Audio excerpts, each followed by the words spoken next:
Miami Heat Nation, what is going on? So, in today's video, we're going to be talking about some rumors involving Klay Thompson possibly being linked to the Miami Heat.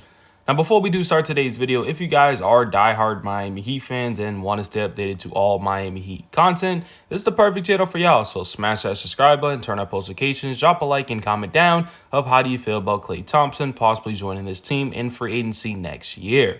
Now, this report has been coming out for a while now, and I see a lot of Heat creators making videos about it. So I figure I'd talk about it, right?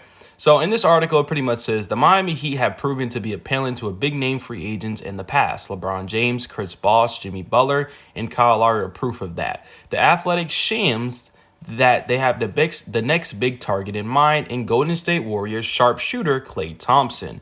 On the February 16th episode of the Pat McAfee Show, Shams named the Heat among the teams who believes will pursue Thompson. In quotations, he pretty much says he's set to be a free agent at the end of the season. I expect him to test the marketplace.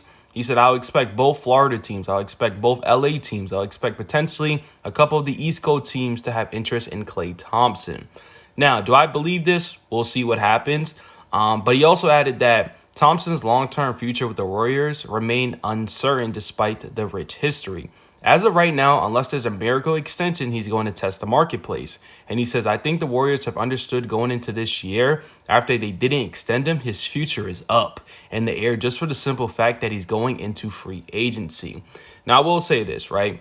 Klay Thompson, when he was healthy and wasn't dealing with these injuries, he's easily the top two shooting guards in the league, right? People even had a conversation of him easily being the number one shooting guard in the league. He was just that nasty, right? You know, having Steph and Klay in your team, like, that was just something you couldn't stop. These dudes can put up 23s a game if they really want to, right? The problem is Klay Thompson's coming off 2 injuries. He's also aging. He is 34 years old and just isn't the same Klay Thompson, right? These are his lowest points since 2012-2013, right? He's averaging 17 points a game, shooting 42% from the field, 37% from the three-point line, which is field goal percentage, well, in three-point percentage to Klay Thompson is fairly low, right? Throughout the years, this dude's shooting like damn near 40% from the three-point line. This year, he's shooting 37%. And that just shows how good Klay Thompson has been throughout his career, because anybody else in the league that shoots 37% from the three-point line is really good, right?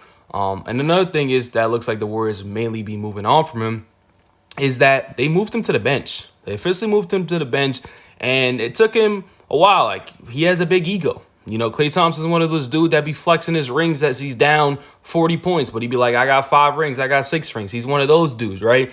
He even said it, like, you don't want to come off the bench. But then lately, he finally realized, you know what? He'd do whatever it takes to help his team win. And that's what he's doing, right? I think the best option for him to come off the bench.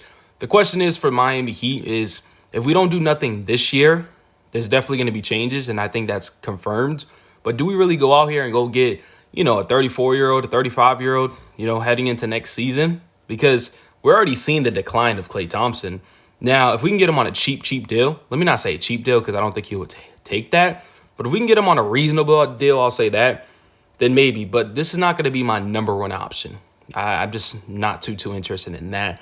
He still has some big nights where, like, he put up 35 points, hit 7 threes, you know, his last game against the Jazz. But then he has nights where he goes 12 points, 4 for 14, 1 for 9 at the three-point line. So you're going to get inconsistencies with Klay Thompson throughout your career for however long he's in the NBA. And he's not that great defensively. So would he be a great fit? Of course. You add more shooting near Jimmy Butler and Tyler and Bam and stuff like that, and you don't really have to trade nothing up.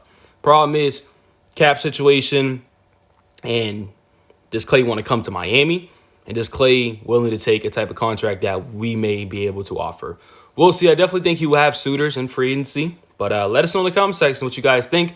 Are you willing to play or pay for Klay Thompson, or would you go another direction? I love you guys so much, and I'm out of here. Peace.